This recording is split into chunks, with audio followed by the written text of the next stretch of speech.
Waiting to sell your house might feel safer, but here's the real risk. What feels like a smart move today could cost you a lot more than you expect later. If you're thinking about holding off until the end of 2026 or 2027 to sell, you need to understand what could actually happen because this decision is not as simple as waiting for a better market. Right now, a lot of homeowners in Corona and Temescal Valley are asking the same question. Should I sell now or just wait it out? And on the surface, waiting sounds logical. Maybe rates will come down, maybe prices will go up, and maybe the market improves. So it feels like, why not just wait? But here's the problem. That decision is usually based on assumptions, not strategy. And when you base a major financial decision on what you hope will happen, you're taking on risk. Now, here's the truth. Waiting is not a neutral decision. It's an active gamble because when you wait, you're betting on multiple things going your way at once. Prices increasing, buyer demand staying strong, interest rates improving, and your personal situation staying the same. And if even one of those shifts against you, your outcome changes. Now, I've seen this play out before. Homeowners wait, thinking they'll catch a better market.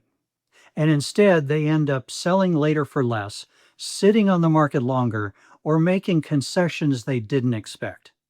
Not because they made a bad decision, but because they underestimated the risk of waiting. So let's break this down. What actually happens if you wait to sell in 2027? First, price uncertainty. A lot of people assume prices will go up, and they might, but real estate doesn't move in a straight line. Markets shift, they slow down, they stabilize, sometimes they pull back.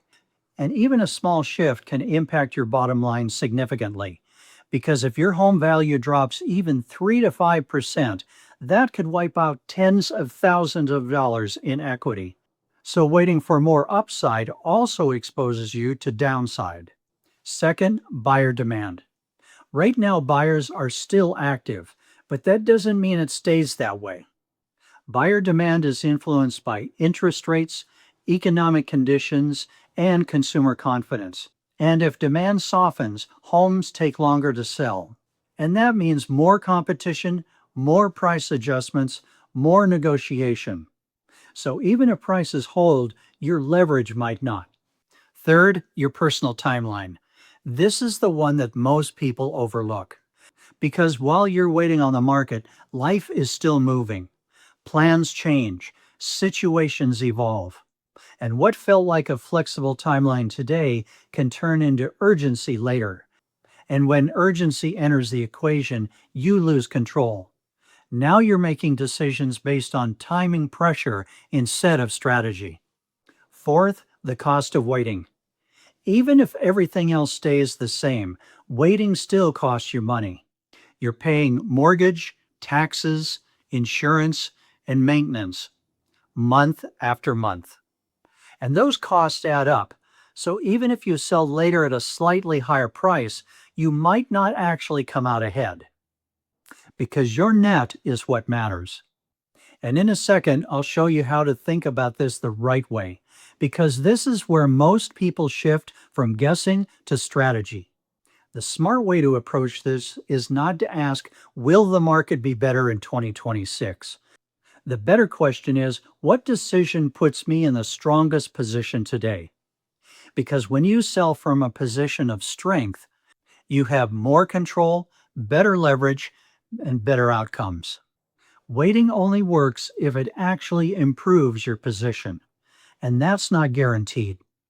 Imagine knowing exactly where you stand right now. You understand your home's value, your net, and your options. And instead of guessing about the future, you're making a decision based on facts. That's when you're in control. If you're trying to decide whether to sell now or wait, you need to watch this next video. I break down both sides clearly so you can make the right decision for your situation. So click into that video right now. Because waiting might feel safer, but strategy is what actually protects you.